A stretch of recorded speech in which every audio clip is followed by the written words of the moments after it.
Stars Beyond Memory, a sequel to Across Eons We Meet. Prologue, The Long Watch. They had always been watchers. Long before the first human hand shaped fire or stone, the Dothari had already looked upon the stars and wondered who else might be singing in the dark. For millions of years, their patience outlasted the turning of galaxies. They crossed the void in ships of living crystal, tended worlds as gardeners rather than conquerors, and waited for another voice to rise and answer theirs. On a blue world orbiting a yellow sun, they found it not in the roars of giants or the flight of terror birds, but in the quiet curiosity of fragile primates who gazed upward with questions in their eyes. That meeting, across light, across time, changed everything. The resurgent hope had come to observe, not to interfere. But when it awoke after eons of silence to find humankind reaching into space, the Dothari knew their vigil was over. The UECS Icarus met them in the black between Earth and the stars, and in that fragile moment, two civilizations touched hands across the gulf of history. Ambassador Pelksan and Captain Forgan welcomed humanity as the long-awaited answer to the Dothari's oldest question. Captain Jackson Chambers and Dr. Chris Valari returned that greeting with awe and gratitude. Together, they forged the first human Dothari Accord, a promise that curiosity and kindness would outlive fear. The Dothari taught humanity patience. Humanity taught the Dothari to dream faster. And in the century that followed, the Accord grew into something greater, a civilization bound not by blood or biology, but by shared purpose. Now, 100 years after that first meeting, their descendants sail together once more. The humans and the Dothari have become partners in exploration, stewards of a galaxy that still whispers with mystery.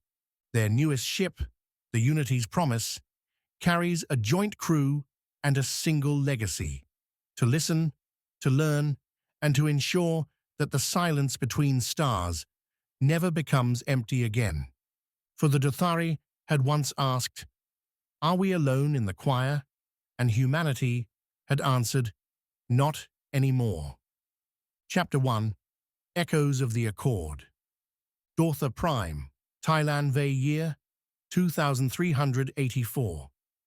The sky over Thailand Vey was a living violet, the color of breath and tide and memory. Wind moved through the flowering vines that braided the sky bridges, and the observatory citadel hummed with a steady resonance that could be felt through the souls as much as heard by the ear.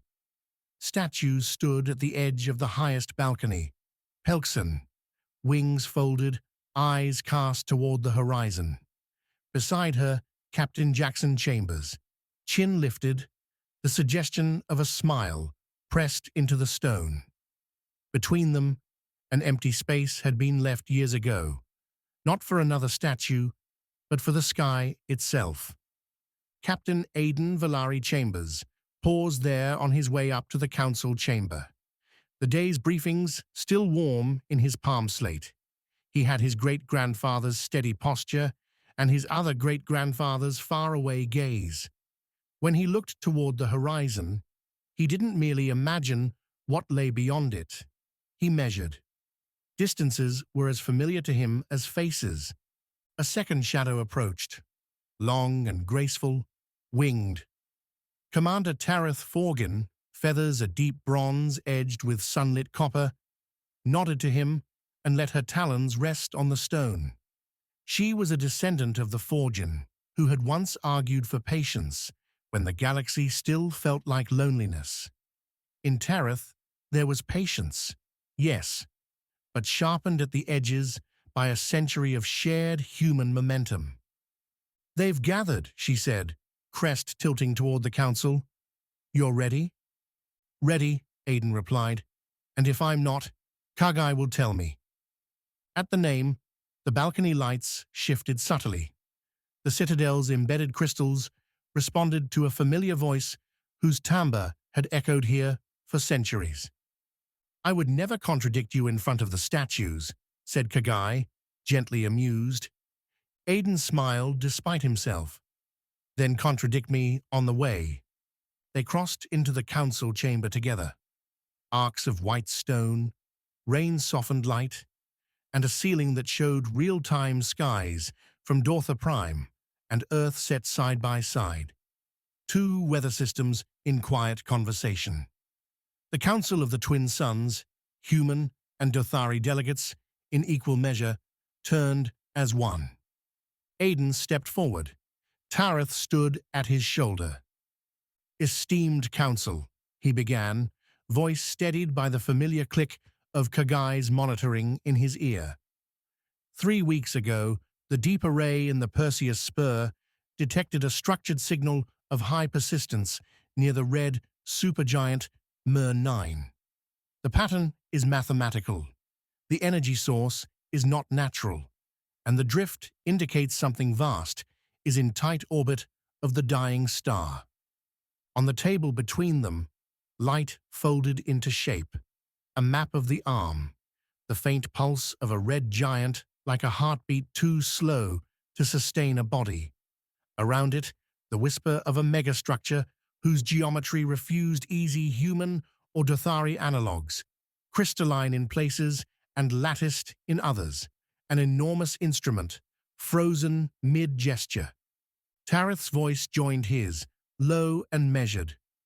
"Partial spectrum analysis indicates materials resonant with known Dothari crystal composites, but in arrangements predating our recorded engineering by tens of millions of years. We do not claim them as ours. We only acknowledge the echo." Murmurs. The archivist of Dothari lifted a wingtip slightly. "You propose a contact mission." "Not contact," Aiden said. "A listening mission, to learn why the signal woke now."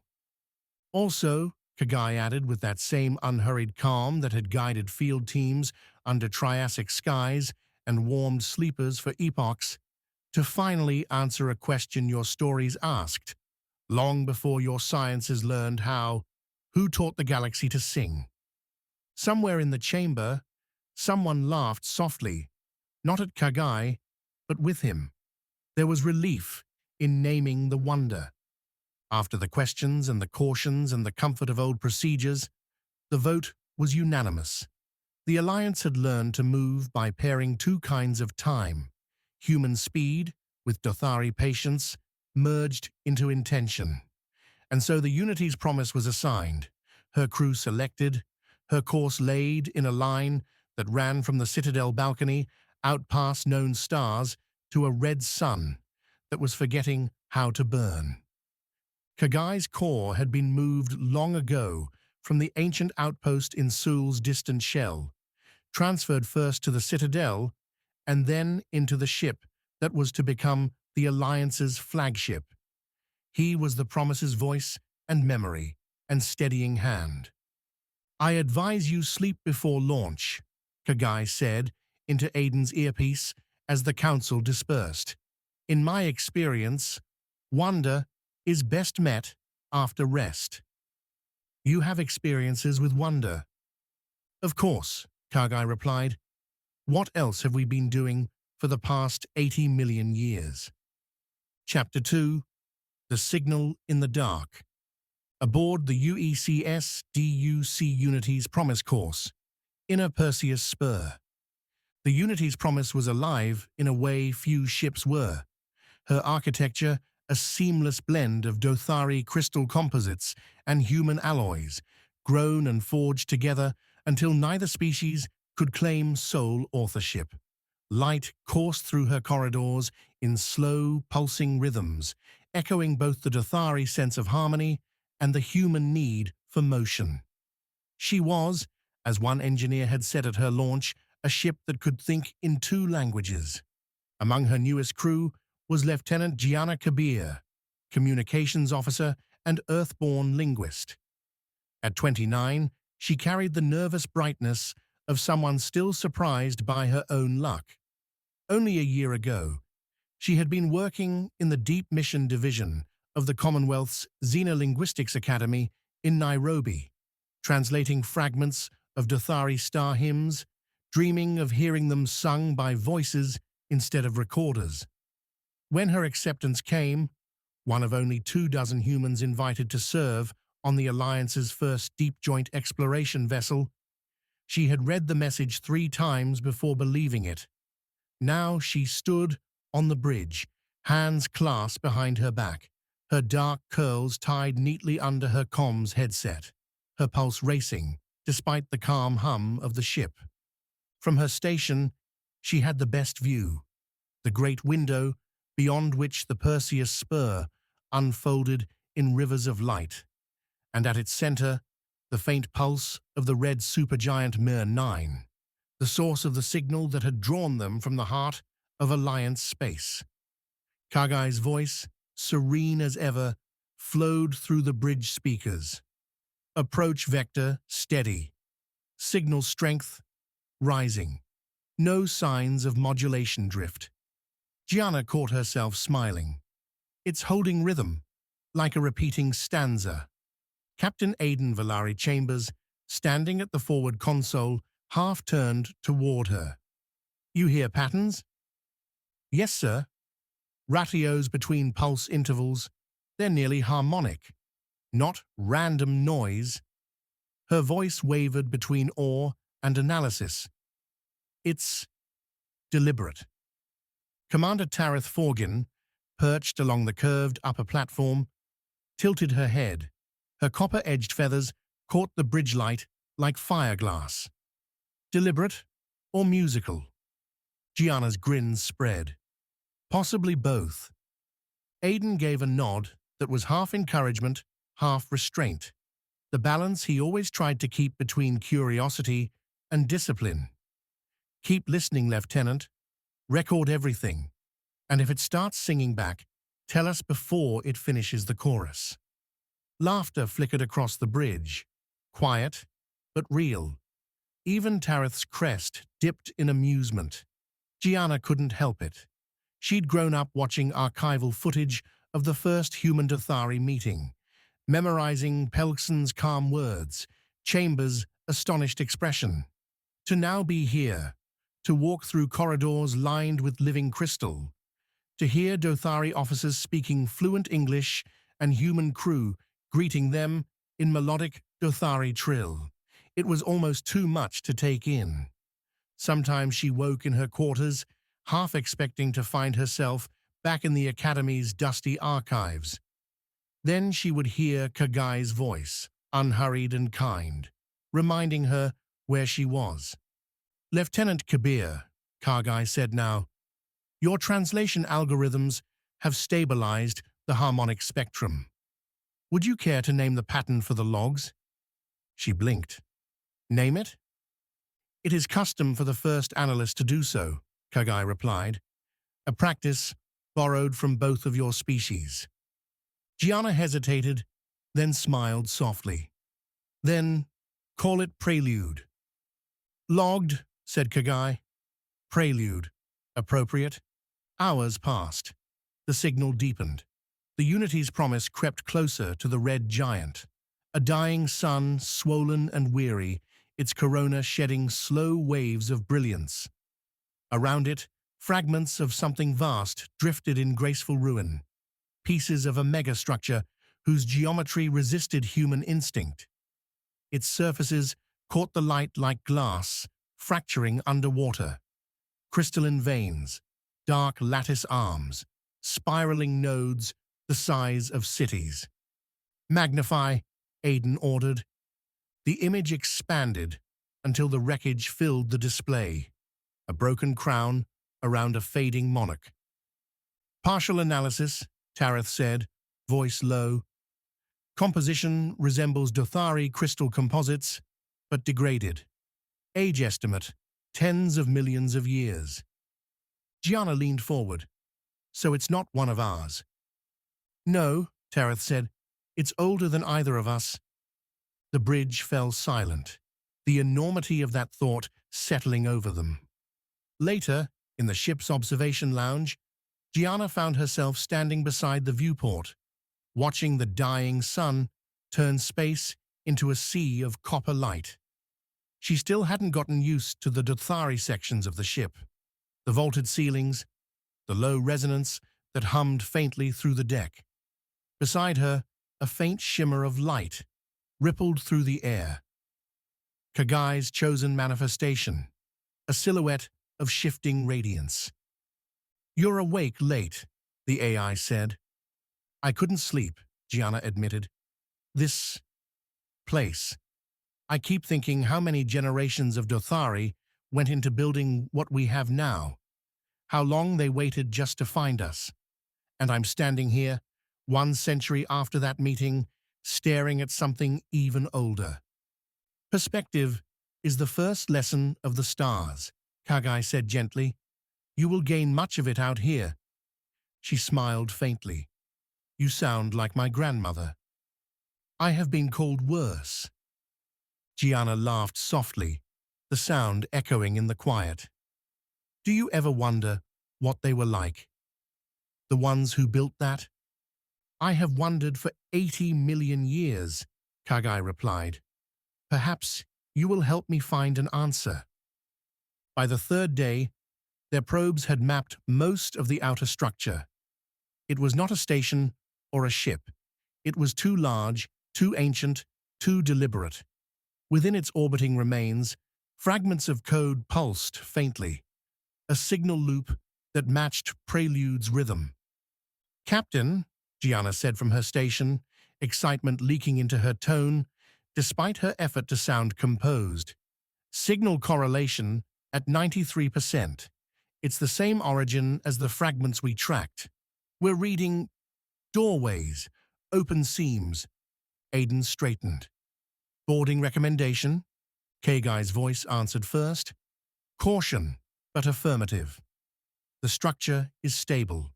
Gravity gradients are shallow. I detect energy pockets, dormant, not hostile." Tareth glanced to Aiden. "We go slow." "We go slow," he agreed. Gianna's hands trembled slightly as she initiated the probe interface. "I never thought I'd be doing this. Not from a screen in Nairobi, not in simulation, but here." Aiden gave her a sidelong look. "You earned it, Lieutenant." She swallowed, nodding once. "Thank you, sir. I wish my parents could see this. They used to take me out to watch launches from Kilimanjaro base. I'd point up and ask if the Dothari were looking back. And now you're the one looking," Tareth said softly from the upper tier. Gianna turned toward her and smiled. "Now I get to listen." The boarding party entered the structure hours later, and Gianna's voice guided them through, translating harmonic signatures into navigation cues, recognizing patterns in the resonance that none of the instruments could decode alone. The corridors hummed faintly in intervals she could almost hum along to, each note leading deeper into the structure's heart. When Aiden laid his palm on a vast crystalline chamber and the first projection ignited, a cascade of living worlds, blooming and dying in turn, Gianna felt her breath catch. It was as though every language she'd ever studied had merged into one perfect, terrible story. "They made life," Tareth murmured. Kagai's voice came, hushed, "or curated it, across epochs." Gianna whispered the translation that shimmered across her screen. "The choir must sing again." Her throat tightened. "It's poetry." Aiden glanced at her. "Or prophecy," but Gianna barely heard him. For her, the words were a song, one she had spent her whole life listening for without realizing it. And now, at the edge of a dying sun, she had finally heard the first note. Chapter 3. The Architects of Dawn. Mer 9. Exterior Segment 6. Boarding time 0714. They called the makers architects only because they needed a name. Whatever the truth, the word earned its capital letter the moment the boarding party stepped through the seam and into a corridor whose walls hummed faintly in Pythagorean intervals, whose floor pulsed to distribute weight, whose air tasted like dust and ozone and something sweet that Tareth identified, baffled, as the trace left by sap in spring. Aidan led. Tareth took the high rail, claws gripping foreline to glide and perch above, eyes ranging. Gianna recorded the wall glyphs with a scanner that bled meaning into math and then back into a visual gloss. "Kagai?" Aidan asked. "I am with you," Kagai said in his ear, and it was literal. His sensor skeins extended through the boarding suits and drones like nerves. They passed chambers, sized for no living thing either species recognized, vaults of crystal veins arranged like organs, a hollow sphere lined with reflective facets at incomprehensible angles, a garden, yes, there was no other word, of filaments that curled and unfurled as the ship's mere proximity warmed them. Frozen seeds drank the heat, like a remembered comfort, and opened. Gianna made a sound that was not a word. Aidan understood. Tareth landed softly beside him. "They made life," she said. "Not a question, not accusation. A statement heavy enough to bend the corridor around it. At minimum," Kagai said, "they arranged it. These are vectors, matrices for gene templating, delivery leaflets for atmospheres, oceans, crust. They found a vault at the core of Segment 6, a place where constraint gave way to a cathedral of open structure. The ceiling arced, the floor fell away in terraces. At the center hung a crystal like a suspended drop of water the size of a shuttle. When Aidan laid a gloved palm to its surface, it spoke, not in sound, but through a rush of encoded images drawn down his suit and translated by Kagai into a bloom of hollow space that filled the vault. The crew stood inside a map of living worlds, blues and greens, lavender seas, methane forests, ember-lit moons dusted with lichen that shone. And then, silence. Not just quiet, but abolition. The worlds dimmed one by one. Some faltered under asteroid scars. Some burned when their suns went the wrong way too quickly. Some simply went still. Aidan swallowed hard. "How old is this record?" "Older than the Dothari's oldest songs," Kagai said, voice barely there. "You are seeing a cycle that began its unwinding before your mammals found the courage to leave the water." Tareth's crest flattened. "Why send the signal now?" "Because the threshold approaches," Kagai replied. "It is a beacon connected to stellar aging curves. When the star reaches a certain envelope expansion, a handshake triggers. That handshake locks the lattice in a recoverable state and calls to anyone who can read the ratios." Gianna's fingers trembled on her slate. "And the message?" Kagai translated the indices as meaning coalesced from math. Threads braided into a phrase rendered into Dothari poet syntax and early human root syllable. Two languages that had never met until an outpost in the dark introduced them, now folded together by an architect hand that could never have known them at all.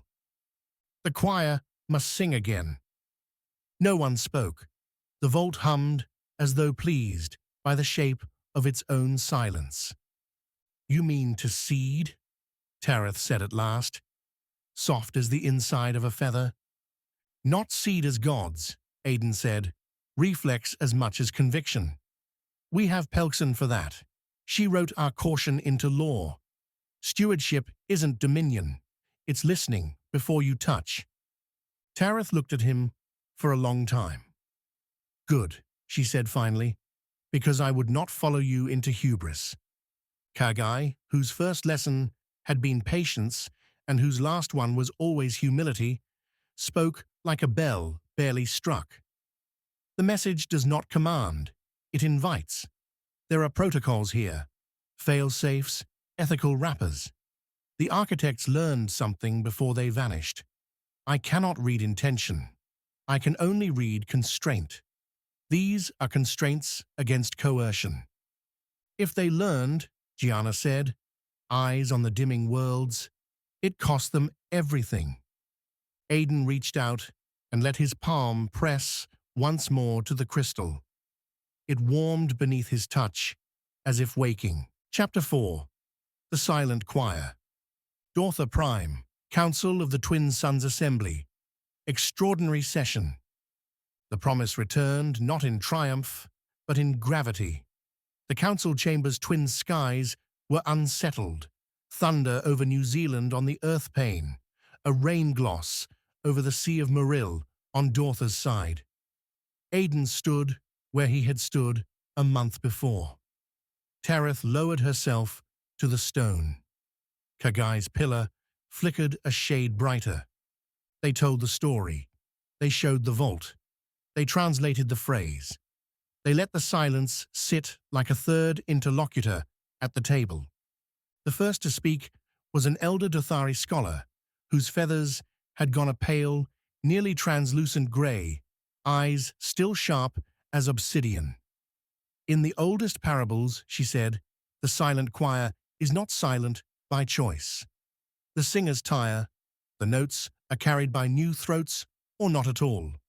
A human climatologist, years spent cataloguing the ways seas rose and fell on 100 worlds, answered with a grim nod.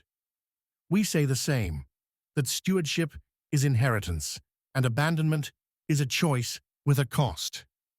The debate began like snowfall, light, each flake distinct, and gathered into drifts.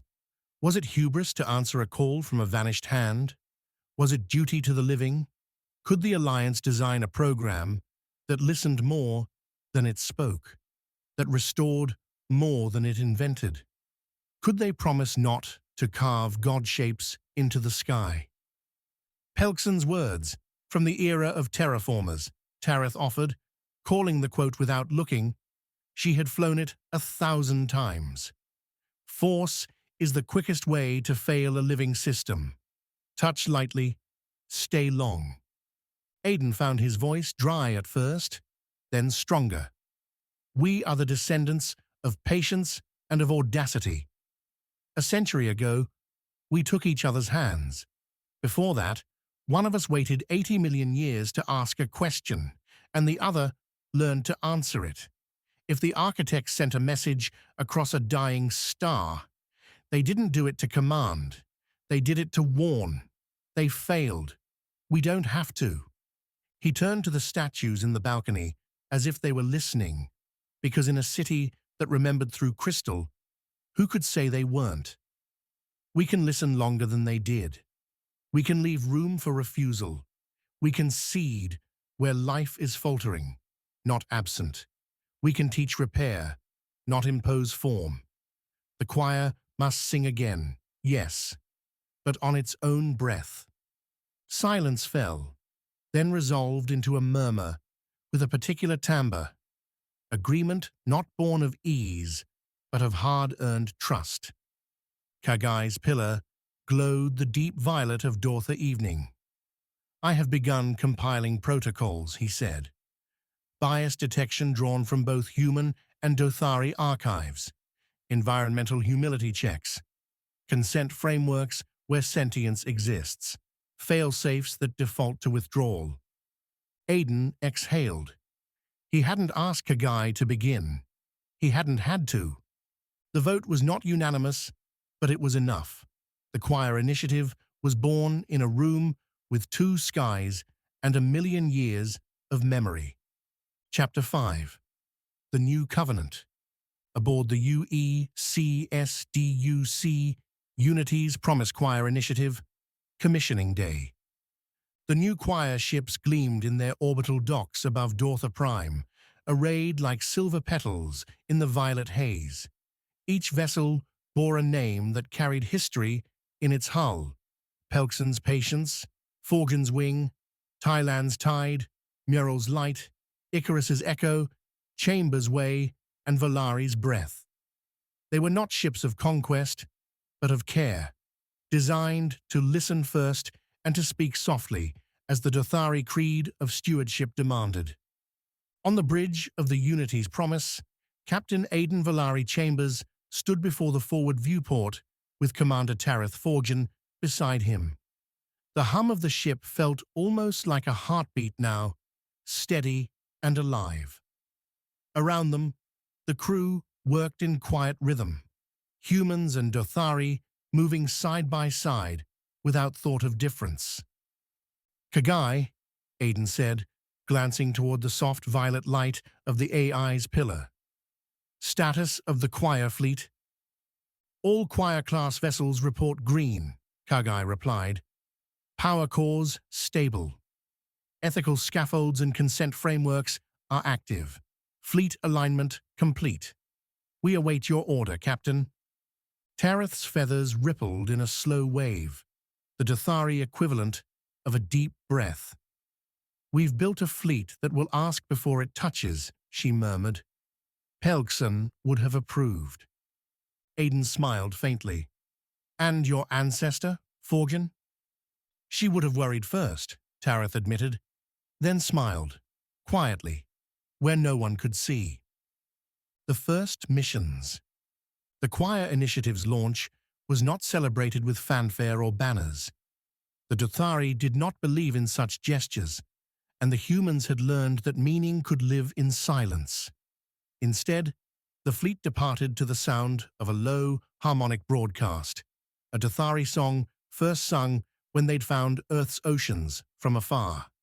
Now, the melody was joined by human voices. It was not perfect harmony, but it was honest. The choir ships dispersed across the spiral arm, each assigned to a different world that had sent signals of distress. Not cries for help, but signs of imbalance. The mission was to observe, assist, and, if needed, to heal. The Forgan's Wing descended upon Hazari Beta, a world where algal seas had begun to die, their pigments fading under a sun turned fickle. The Dothari scientists whispered softly to the planet's biosphere through frequencies tuned to its chemistry, while humans mapped the nutrient loss. Together, they found the imbalance, corrected it gently, and withdrew before the world could notice their hand. The Chambers Way arrived at Keith 4, where an intelligent crustacean species carved their history into canyon walls by polishing the stone with the inner edges of their arms. They were dying, not from war, but from drought. When the choir offered to redirect clouds and guide water across the plains, the Keth elders refused. "This is our cycle," they said through rhythmic vibrations that Kagai translated into sound. "If we end, it will be as we began, beneath our own sun." The human engineers had struggled to accept the decision, but the Dothari understood. The Chambers Way departed, leaving behind only observation drones and a quiet respect. Someone aboard the Promise cried softly in the galley that night, not from grief, but because refusal had been honored and no one had argued to undo it. That, Kagai would later note, was the truest sign that the alliance had matured, the return to the architect's world. Months later, the Unity's Promise returned to Mir 9. The red giant burned more dimly now, its swollen light thinning into the void. Fragments of the ancient megastructure still drifted in slow, patient orbits, remnants of the architect's grand experiment. Tareth stood beside Aidan in the observation dome. "Do you think they'd approve of what we've done?" she asked softly. Aidan watched the dying star flicker. "I think they'd understand that we learned from them, and from their silence." "Perhaps," Tareth said. Or perhaps they would envy us. We've done what they never could, share the work. Gianna Kabir joined them, her voice carrying the warmth of 1,000 hours spent translating songs from alien skies. "We found a message," she said quietly, holding out a hollow slate, hidden in one of the crystal fragments. Kagai helped decode it. The projection shimmered, light resolving into the faint trace of Dothari glyphs, intertwined with ancient human root words, the same impossible combination they had seen in the vault before. The choir must sing again. But now, beneath it, a second line had appeared. "Together, or not at all." Tareth exhaled slowly, so even the architects knew the truth. Kagai's voice flowed gently through the dome. Perhaps they failed, not because they overreached, but because they tried to sing alone. The covenant fulfilled. When the Unity's promise and the choir fleet returned to Dothari Prime, the Alliance gathered under the glow of twin suns. From Earth, orbital relays carried the broadcast in real time. Across both worlds, children watched as Dothari and humans stood shoulder to shoulder in the Citadel Square, the same place where Pelksan had once stood, watching the first probe return from Earth. Ambassador statues cast long shadows across the violet stones. The Council of the Twin Suns declared a new charter, the Covenant of Shared Stewardship. Its first tenet was simple: to touch the stars with care, to create nothing that cannot speak for itself, to remember that silence, too, is sacred. The choir ships would continue their work, exploring deeper into the galaxy. But now their mission had a name, a purpose that bound two civilizations in harmony rather than hierarchy. As the ceremony ended, the crowd parted for a moment of stillness. Aiden looked up and saw the choir fleet rising into the violet sky, engines glowing like new constellations. Beside him, Tareth's wings unfurled in a silent salute. Kagai's voice came softly over the citywide comms, echoing from every crystal tower and courtyard. The choir sings again. And for the first time in countless ages, the stars did not seem silent. They seemed to listen.